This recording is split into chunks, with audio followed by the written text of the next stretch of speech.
ইরানে যুদ্ধের প্রভাবে ভারতে জ্বালানি সংকট নিয়ে মুখ খুললেন অধীর চৌধুরী। বুধবার সাংবাদিক বৈঠকে অধীর চৌধুরী বলেন, এখন শুধু জ্বালানি সংকট নয়, যুদ্ধ না থামলে সিমেন্ট, সার সহ আরও অনেক জিনিসের সমস্যা হতে পারে। ভারতের কিছু পররাষ্ট্রনীতির ভুলের জন্যই আজ হরমুজ প্রণালী ব্যবহার করতে পারছে না। যতদিন না হরমুজ প্রণালী খোলা হবে, ততদিন এই সমস্যার সম্মুখীন হতে হবে ভারতবাসীদের। মানসিক স্বাস্থ্যের জন্য সবার আগে যে নামটি মনে ভেসে ওঠে, সুস্থ মনের ঠিকানা মনোবীক্ষণ। যোগাযোগ নাম্বার 7477799513। জাহাজ চলাচলের ব্যবস্থা যতক্ষণ না পর্যন্ত পুনরায় চালু হচ্ছে, ততক্ষণ পর্যন্ত কিন্তু এই সংকট বাড়বে। আপাত দৃষ্টিতে যা মনে হচ্ছে শুধুমাত্র তেলের সংকট বা গ্যাসের সংকট, এটার সংকট কিন্তু আরো অনেক বিস্তৃত। যেমন সিমেন্টের জন্য লাইমস্টোন লাগে, সেটাও ওখান দিয়ে আসে।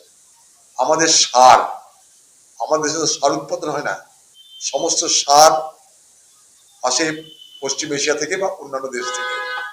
আমাদের এখানে কিছু ইউরিয়া তৈরি করি, ইউরিয়ার জন্য ন্যাচারাল গ্যাস লাগে, সেটাও আসে ওখান থেকে। স্বাভাবিক কারণে একের পর এক সেক্টরে কিন্তু ধীরে ধীরে সমস্যা নেমে আসবে। এই হরমুজ প্রণালী যতক্ষণ পর্যন্ত না চালু হবে, জাহাজ চলাচল না হলে খুব বিপদ। আজকে আমাদের দেশে যে জুয়েলারি হয়, ডায়মন্ড বলুন, সেটাও কিন্তু সেই হরমুজ প্রণালী আসবে। তার র মেটেরিয়ালস গুলো আমাদের এখানে প্রসেসিং হয়, কিন্তু তারা আসে সেই হরমুজ প্রণালী দিয়ে। ফলে যতক্ষণ পর্যন্ত না এই হরমুজ প্রণালী চলাচলের জন্য খোলা হবে, ততক্ষণ পর্যন্ত এই সমস্যা থেকে মুক্ত হওয়া মুশকিল। দুটো মাত্র দেশকে তারা অ্যালাউ করছে, সেটা হচ্ছে রাশিয়া আর চীন। বাকি কাউকে তো অ্যালাউ করছে না। ভারতের সঙ্গে ইরানের বরাবরের সম্পর্ক ভালো ছিল, কেন ভারতের সঙ্গে যেটা চীন বা রাশিয়া যে সুযোগটা পাচ্ছে, সেই সুযোগটা ভারত পাওয়া উচিত ছিল বলে মনে করি। কিন্তু আমাদের পররাষ্ট্র নীতির নিশ্চয় কিছু ভুল ভ্রান্তি আছে, যেটা আলোচনা চাইছে কংগ্রেস পার্টি লোকসভার মধ্যে। সেই আলোচনার মধ্যে দিয়ে কিন্তু আমাদের পররাষ্ট্রনীতির কোথায় ত্রুটি আছে, কোথায় কমজোরি আছে, সেটা কিন্তু স্পষ্ট হবে। জেড একাডেমি গত 3 বছর সাফল্যের পর চতুর্থ বছরের পথ চলা। 2026-27 শিক্ষাবর্ষে অনলাইন ও অফলাইন ফর্ম ফিল আপ চলিতেছে।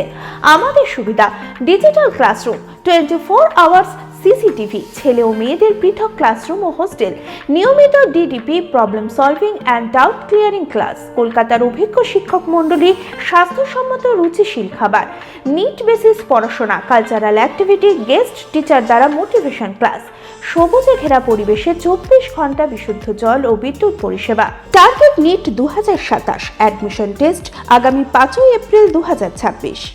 2027-এর নিট ও জেইই পরীক্ষায় সফল হতে আজই আসুন জেড একাডেমিতে। বিশদে জানতে যোগাযোগ করুন। ঠিকানা জেড একাডেমি, সারকাছি রামকৃষ্ণ মিশনের সন্নিকটে, বহরমপুর, মুর্শিদাবাদ।